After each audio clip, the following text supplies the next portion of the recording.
Hello students. इस video lecture series में हम डिस्कस कर रहे हैं PYQs of various competitive exams. Now here is the question is the process of determining the location of the station on the map occupied by the plane table is called. So plane table survey की वो method जिसमें हम station की यानी plane table ने जो position ले रखी थी ऑन द मैप, है ना, कहाँ ले रखी थी, उसे हम लोग डिटरमाइन करें। इस प्रोसेस को प्लेन टेबल की हम रिसेक्शन मेथड कहते हैं। So option D is the correct answer for this question. Now let's move on the next question. Now the next question is regarding the matching. So यहाँ पर अपन को list 1 और list 2 given है, तो हमें list 1 और लिस्ट 2 को match कराना है। लिस्ट 1 में अपन को यहाँ पर टर्म्स दे रखी है और लिस्ट 2 में उसका डिस्क्रिप्शन दे रखा है, तो हम एक एक करके डिस्क्रिप्शन को रीड करते हैं और उन्हें रिगार्डिंग टर्म्स के साथ मैच करते हैं।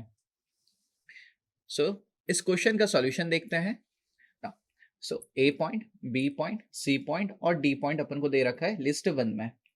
सो लिस्ट 2 में सबसे पहला पॉइंट है line joining the magnetic north and south.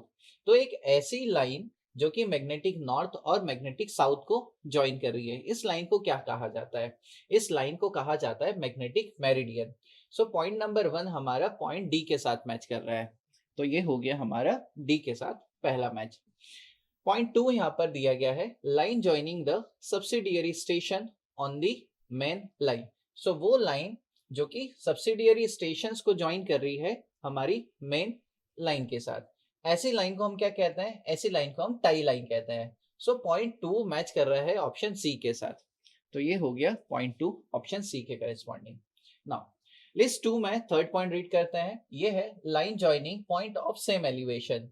सो एक ऐसी लाइन जो कि सेम एलिवेटेड पॉइंट्स को ज्वाइन कर रही है, ऐसी लाइन को तो हम कंटूर या कंटूर लाइन कहते हैं। सो पॉइंट नंबर 3 मैच कर रहा है पॉइंट ए के साथ। Now next and last point, point number 4, that is the line joining the optical centre of the objective lens with the point of intersection of the cross wires. ऐसी line को क्या कहा जाता है? ये line हमारी लाइन ऑफ कॉलिमेशन है, यानी पॉइंट नंबर 4 मैच कर रहा है बी के साथ। सो अगर ऑप्शंस में देखें तो ये किसके साथ मैच कर रहा है? 3 4 2 1। सो 3 4 2 1 यानी कि option A. So option A is the correct answer for this question. Now let's move on the next question. Now the next question is which one of the following method of leveling eliminate the error due to the curvature and refraction? Now so ये जो question है ये levelling से लिया गया है और basically ये करेक्शन बेस्ड क्वेश्चन है ना, एरर एंड करेक्शन के पर बेस्ड ये क्वेश्चन है। सो क्वेश्चन ये कह रहा है कि वो कौन सी लेवलिंग की मेथड है जिसे यूज किया जाता है to eliminate the error due to curvature और रिफ्रैक्शन की वजह से। नाउ सो यहाँ पे 4 ऑप्शन दे रखे हैं हमें, जैसे पहला है फ्लाई लेवलिंग, दूसरा दे रखा है अपन को levelling by equalising the distance of back side और फोर साइड, ऑप्शन सी अपन को चेक लेवलिंग, और डी जो है वो प्रिसाइज लेवलिंग दे रखा है। नाउ अगर हम लोग बात करें तो एक और यहाँ पर ऑप्शन नहीं दे रखा है जो कि है रेसिप्रोकल लेवलिंग। सो हम लोग रेसिप्रोकल लेवलिंग को भी यूज करते हैं to eliminate the error due to curvature and refraction, but यहाँ पर तो वो ऑप्शन नहीं दिया गया। यानी कि अगर यहाँ पर हम लोग देखें तो यहाँ पर इस एरर को एलिमिनेट करने का एक और तरीका होता है जो कि यहाँ पर ऑप्शन बी में दे रखा है। सो हम लोग क्या कर सकते हैं कि जो फोर साइड रीडिंग है और बैक साइड रीडिंग है, इसे कुछ इस तरीके से लें कि हम लोग जो इंस्ट्रूमेंट स्टेशन है हमारा, इस तरीके से एस्टेब्लिश करें कि जिस पॉइंट पर फोर साइड की रीडिंग ले रहे हैं और जिस पॉइंट पर बैक साइड रीडिंग हम लोग ले रहे हैं, इन दोनों की इंस्ट्रूमेंटल स्टेशन से जो डिस्टेंस है ये इक्वल निकल के आ जाए। अगर ऐसा हम करेंगे तो ये जो एरर है कर्वेचर की वजह से और रिफ्रैक्शन की वजह से, ये ऑटोमेटिकली क्या हो जाते हैं? हमारे एलिमिनेट हो जाते हैं। यानी कि इस क्वेश्चन के लिए देखें तो ऑप्शन बी यहाँ पर करेक्ट आंसर हो जाता है for this question. Now let's move on the next question. Now next question जो है हमारा, अभी जैसे हमने डिस्कस किया रेसिप्रोकल लेवलिंग वाला, उसी पर बेस्ड है। सो क्वेश्चन कह रहा है consider the following statements. Now यहाँ पर स्टेटमेंट दे रखा है और रिगार्डिंग यहाँ पर दिया गया है reciprocal levelling eliminates the effect of. तो जो रेसिप्रोकल लेवलिंग है हमारी लेवलिंग की मेथड, ये हमें कौन कौन से जो इफेक्ट है उसको एलिमिनेट कर देता है। यहाँ पर 4 ऑप्शन गिवन है। पहला ऑप्शन है error due to the earth curvature, second point है error due to the atmospheric refraction, next is the mistake in taking the levelling staff reading, और फोर्थ जो है error due to the line of collimation. Now so जैसे अभी मैंने discuss किया था कि जो रेसिप्रोकल लेवलिंग है इसे बेसिकली हम लोग यूज करते हैं टू एलिमिनेट द फर्स्ट जो कर्वेचर की वजह से एरर निकल के आता है, दूसरा रिफ्रैक्शन की वजह से एरर निकल के आता है, और imperfection in the line of collimation जो निकल के आता है। इन तीनों की वजह से जो एरर्स निकल के आते हैं इसे एलिमिनेट कर देता है हमारा रेसिप्रोकल लेवलिंग। ना यानी कि यहाँ पर हम देखें तो पॉइंट 1, 2 और 4 यहाँ पर करेक्ट ऑप्शन निकल के पॉइंट निकल के आ जाते हैं फॉर दिस क्वेश्चन। यानी कि पॉइंट नंबर 3 में जो लिखा हुआ है mistake in taking the levelling staff reading, तो ये रेसिप्रोकल लेवलिंग से हम करेक्ट नहीं कर सकते, है ना। तो पॉइंट 1, 2 और 4 यहाँ पर करेक्ट हो जाता है, यानी ऑप्शन डी यहाँ पर करेक्ट आंसर निकल के आ जाता है for this question. Now let's move on the next question. Now जो नेक्स्ट क्वेश्चन है बेसिकली ये हमारा असर्शन और रीजन बेस्ड है। सो हम लोग रीड करते हैं असर्शन क्या कह रहा है, रीजन क्या कह रहा है, और क्या जो हमारा रीजन है ये जस्टिफाई कर रहा है असर्शन को। सो assertion है a series of closed contours indicate either a valley or a hill without any outlet when their elevation respectively increase or decrease toward the center। तो ये assertion है। तो क्या ये assertion करेक्ट है? तो नहीं, यहाँ पर जो assertion दे रखा है जस्ट ऑपोजिट दे रखा है। अगर हम लोग बात करें वैली के केस में, है ना, तो वैली के केस में जो कंटूर्स है हमारी वो वी शेप बनाने लगती है, और वहीं अगर हम लोग हिल के लिए बात करें तो यहाँ पर क्लोज्ड कंटूर्स निकल के आती है जिनकी जो वैल्यूज हैं इनसाइड द कंटूर्स वो इंक्रीज करने लगती है। सो यहाँ पर जो असर्शन है वो हमारा गलत निकल के आता है। बात करते हैं रीजन की, तो क्या रीजन पे जो स्टेटमेंट दिया हुआ है क्या वो करेक्ट है, हम उससे डिस्कस करते हैं। रीजन में दिया गया है contour lines of different elevation can unite to form one line only in the vertical cliff. तो हाँ, वर्टिकल क्लीफ के केस में जो कंटूर्स होती है वो एक पॉइंट पर आकर यूनाइट हो जाती है। हमें ऐसा लगता है कि ये सारी कंटूर्स एक पॉइंट पर जाकर के सारी की सारी एक लाइन में, सिंगल लाइन में कन्वर्ट हो जा रही है।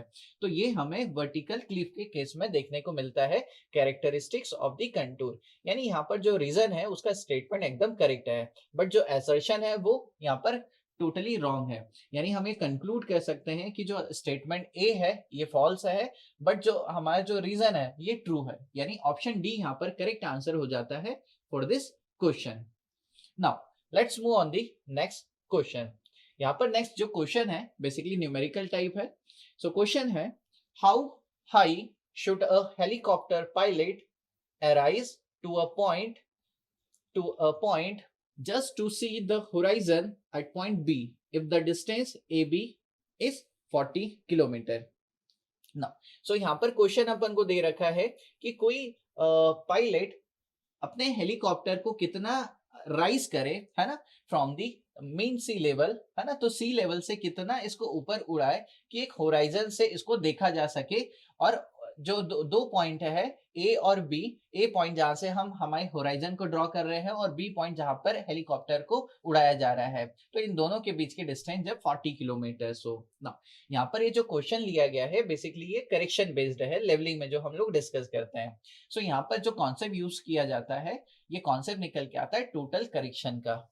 सो अगर हम लोग इसका सॉल्यूशन देखें तो एज वी ऑल नो जो टोटल करेक्शन निकल के आता है हमारा, है ना, सो कंबाइंड करेक्शन जो होता है इसका इफेक्ट निकल के आता है -0.0673 डी स्क्वायर ना। सो यहाँ पर जो C है ये बेसिकली हमारा टोटल करेक्शन निकल के आता है ना। तो ये जो C है यहाँ पर यही हमारा जो हो जाएगा ये उतना हाइट हो जाएगा जो हमारे पायलट को, हेलीकॉप्टर को क्या करना पड़ेगा, इतनी हाइट तक उसे उड़ाना पड़ेगा ताकि हम होराइजन से उसको देख पाए। ठीक है ना। सो डी की डिस्टेंस हमें गिवन है यहाँ पर। सो नेगेटिव साइन बेसिकली इसके इफेक्ट को बताता है, तो ये सब्सट्रैक्टिव नेचर का निकल के आता है। सो मैथमेटिकल कैलकुलेशन में अभी इसकी रिक्वायरमेंट नहीं है तो इसे हम लोग यूज भी नहीं कर रहे।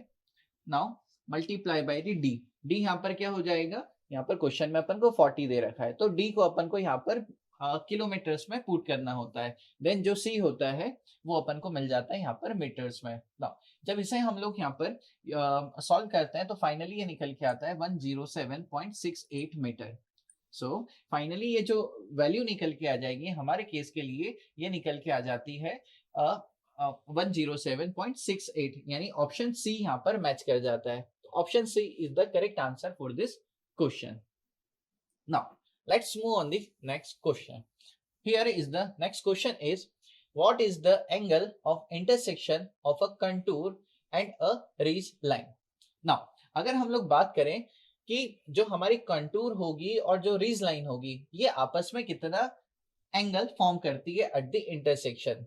नाउ अगर हम लोग बात करें तो कंटूर क्या होती है? सो कंटूर बेसिकली एक ऐसी इमेजिनरी लाइन होती है जो कि ज्वाइन करती है सेम एलिवेटेड पॉइंट को। इसी इमेजिनरी लाइन को हम कंटूर या कंटूर लाइन कहते हैं। नाउ अगर हम लोग बात करें कि रिज के केस में, सो रिज के केस में जो कंटूर्स होती है ये यू फॉर्म की कंटूर्स को फॉर्म करती है, और इस यू का यानी कि जो यहाँ पर शेप बन रहा है कंटूर का, उसका जो कॉन्केव पार्ट है ये ग्राउंड के हायर साइड पर होता है। नाउ सो अगर हम लोग बात करें इस क्वेश्चन की तो इंटरसेक्शन पर कंटूर और रिज लाइन का जो एंगल यहाँ पर फॉर्म होता है वो 90 डिग्री निकल के आता है। सो इस क्वेश्चन के लिए जो करेक्ट आंसर हो जाएगा वो ऑप्शन डी हो जाएगा। Thank you.